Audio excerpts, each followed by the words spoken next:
Цэцэг суманд уул уурхайн одоогийн төлөв байдлын талаар тавч танилцуулга хийж өгнө үү?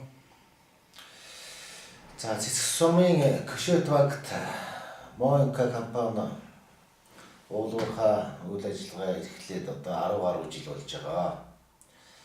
За энэ бол Монгол улсын эдийн засгийн хувьд ярих юм бол 100% Гонконгийн хөрөнгө оруулалттай компани учраас засвал замаар нүүрсээ тээвэрлээд шууд хятад руу гаргадаг. За тэгээд уул уурхайгаас бол сум ор нутгийн төсөвт бол орж байгаа орлого байхгүй. Тэгээд сум багийн иргэд ажилтаа болно гэх дандаа туслан гүйцэтгэгч туслах ажилчид. Уул уурхайг дагаад одоо толгомдож байгаа одоо ямар асуудал байна? Тэр талаар бас туслан асуулаа гэж. За уул уурхай яг олборлж байгаагийн иргэн тойронд бол утаад тордог. Тоос маш их гардаг. Инээс болж яг ойр орчмынх малын бэлчээр бол хар нүс үнсээр дарагдсан хүмүүсийнх нь одоо амьсгалж байгаа агаар нь тортгоор амьсгалсан ийм байдалтай байдаг. Мачтаас гадна бас бичил уурхайчдад нинжанер гэж хочтой энэ хуваарийн ашигт малтмал олборлагчдад хууль эрх зүйн сургууль зөвлөгөөх талаар нь дэмжиж бас үйл зохион байгуулалтанд оруулах тал дээр нь хамтарч ажиллаулдаг энэ зөв юм уу гэж би үзэж байна. Би цэцэг сумын Кшет багийн иргэн. Одоо би энэ дэрэд өөрөө бол яг зөв энэ Моинка компани эсэм манайхын байсан. Манайхын хөрөнгөд нэлээ амьдч чинь. Одоо Моинка компани манай энэ дэрэд 8 жил 9 жил болж байна.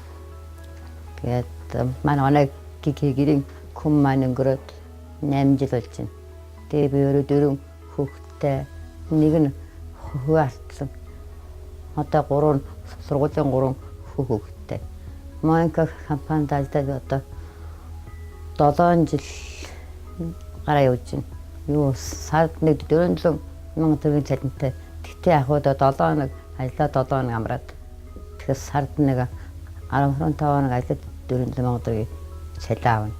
Тэг яг гар дээрээ бэлэн бодоод нийгмийн даатгалаа шимтгэлийг хасаад нэг 300 40 мянган төгрөг авдаг сард. Тэгээ би одоо оюутны хүүхдтэй, сургуулийн 2 хүүхдтэй тэгээ бас яах амьдралд хүрцэтгүүлдэ. Тэгээд одоо зохицуулаад болгоод байна. Хурдан Моинка компани ирээгүй байсан бол бид нүүрсээ хангаараар олборлоод амьдардаг гэсэн. За одоо яг манай Кшет уурхайд ирэхэд бол сум орнууд хөгжил талаар эндээс хийсэн ажил нэг алга.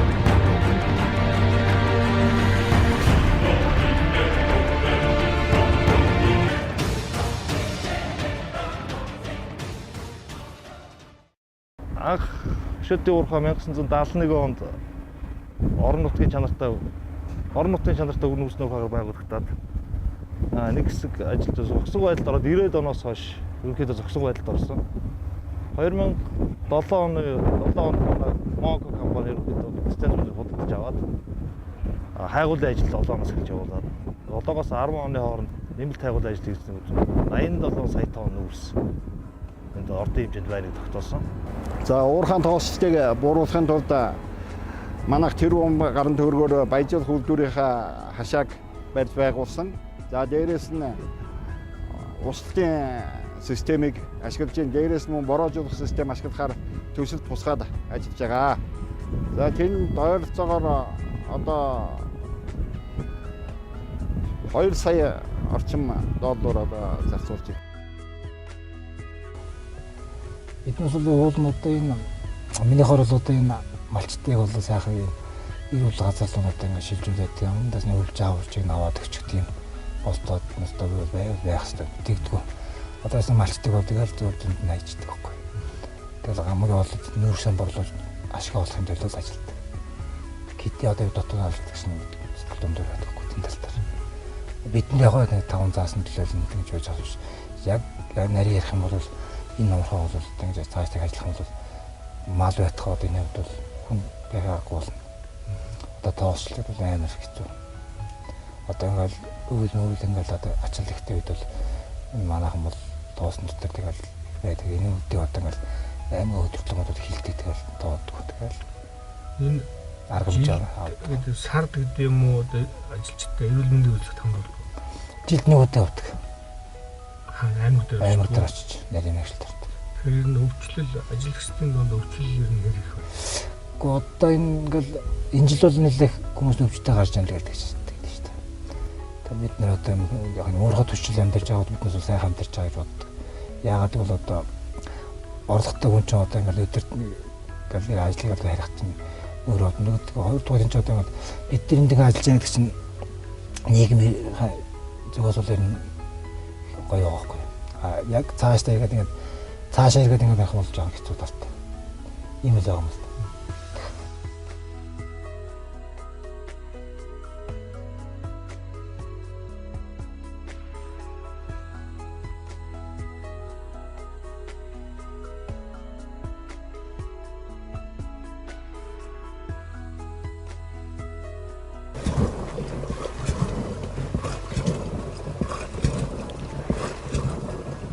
Оо намайг цэцэг бадам гэдэг. Би Ажингор багийн уугуул иргэ. Би 1974 онд эвлэн илгээлтээр хөдөө гарч 6 жил хөдөө малдар байж байгаа. Тэгээд ховдын хөдөөж ахын техникумд орж суралцаад тийм 84 онд төгссөн. Тэгээд 84 онд төгсчөөд би малын эмчээр уугуул нутагтаа ирж цэгийн эмчээр 6 жил. Энэ уул уурхай чинь 70 хэдэн оноос л эхэлсэндээ тэгээд эхлээд гараараа нүүр содборладаг байсан. Энэ Монголын өргөтгөлийн нэг компани орж иржсэн уул уурхай яаж яхад их сайхан ажилдаг байсан. Энэ тоосчл моосчл үгүй ард түмний амьдрал энэ сайхан уурхайхан чи 90 сайхан амьдралтай байсан шүү дээ. Бүтэн сайхан манайхны намарчдаг нэг сайхан уул байсан. Бүтэнд оройгоор ингээ тайраад одоо уулыг намтгаад тэгшилчих юм. Тэгээд тэгтэр чи бид нар бас дотроо их л харуулсаж их л яах юм да. Ер нь тэгээд малын эмч болохоор би чи бас энэ малын энэ уурхаагаас чалдаж тийм одоо өвчний юу болж гэнэ үү гэж би дотроо тэгэл бодож л явдیں۔ Тэ сайн байна уу гэж. Сайн байна уу. Тэ сайн намарч байна уу? Сайн намарч байна. Дээшээс үү? Сандлаатай өдөө сууч гэж.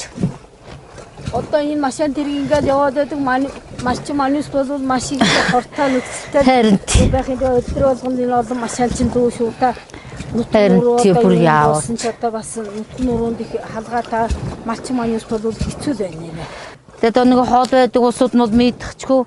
Манайхан ч одоо хамт мислэг хийх бол одоо үргэлж мислэгэнд орж юу ах биднэрт бол маш их хэцүү байна. Одоо хавжаа үргэлж байгаа бас хэцүү. Танаа манайхны хавжаа чи яг одоо Монголын компани бол одоо юу нүцгэн өрөө одоо 5 км-ээс дотгош хавжаатай ээлүүд бол одоо нөхөө олголт болгоно ингээл одоо зарим төрөвчт нь олгосон л өгсөн манайс бол олгож ирсэн байхгүй.